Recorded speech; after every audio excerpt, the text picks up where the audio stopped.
Alors, principalement, ce qui va être important dans notre métier, c'est d'être capable de réaliser son acte. D'être capable de placer dans son imaginaire l'incidence que va avoir l'acte qu'on va mettre en œuvre sur celui qui en est le récipiendaire, c'est votre client, c'est l'assuré. Ça peut paraître anodin, ça peut paraître parfois même ridicule lorsque je parle de ça, mais prenons l'exemple d'un plombier, et encore une fois, il n'y a pas de connotation péjorative.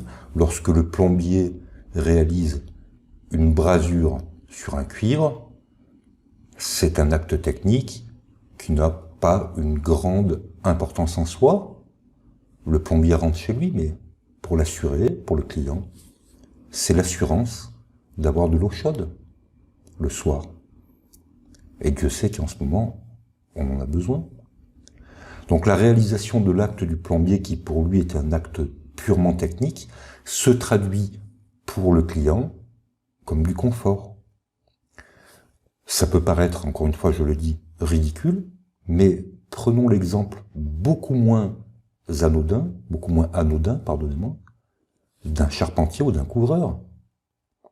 Lorsque le charpentier aura débité ses bois, il aura réalisé sa charpente et que le couvreur aura placé son pureau afin de recevoir la tuile, encore une fois, on est sur un acte technique, un geste, une connaissance qui va se traduire pour le charpentier ou pour le couvreur par une fin de journée bien réalisée.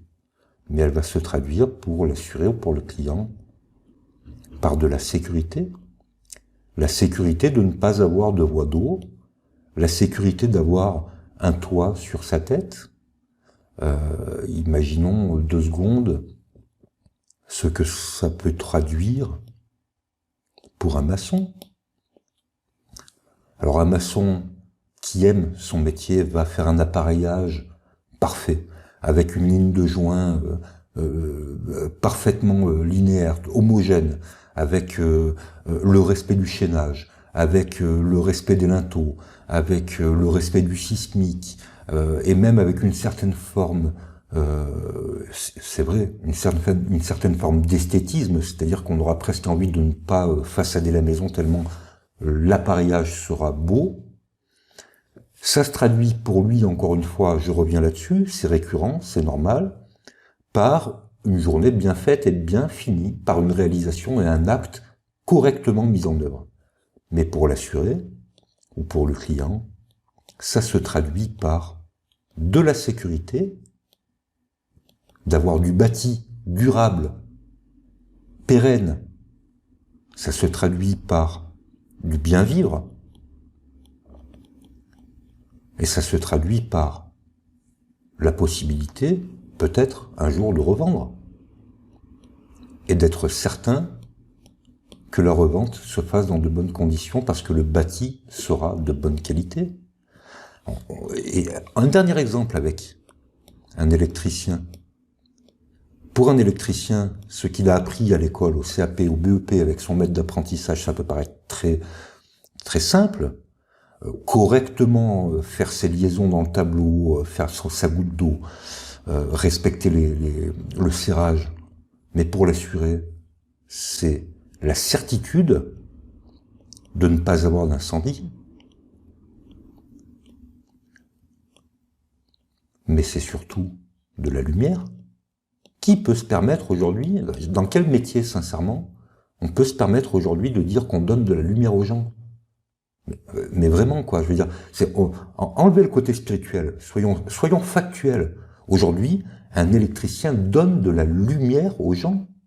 Un plombier leur donne de la chaleur, mais c'est extraordinaire. Donc, l'électricien, le maçon, le charpentier, le plombier, les gens du bâtiment en règle générale, lorsqu'ils ont terminé leur journée, il faut qu'ils arrivent à réaliser, à mettre dans le réel, à placer de l'imaginaire et de l'empathie dans ce qui peut résulter du récipiendaire qui lui est le client, c'est-à-dire la qualité, la sécurité les règles de mise en œuvre et la pérennité. Si vous arrivez à faire ça, c'est pas seulement pour le client, c'est pour vous, parce que le soir, vous dormirez du sommeil du juste. Rentrer chez soi le soir en se disant qu'on a réussi à réaliser une journée extraordinaire et dormir du sommeil du juste avec la pure assurance que le client sera satisfait, je sais pas ce qu'il y a de plus beau aujourd'hui. Enfin, aller chercher dans les facs, dans les facultés, hein, mais en termes de cursus scolaire, vous trouverez pas mieux. Donc si vous faites ça, eh ben je pense qu'on n'aura pas besoin de se revoir dans 3 ans. Et je vous dirai bravo.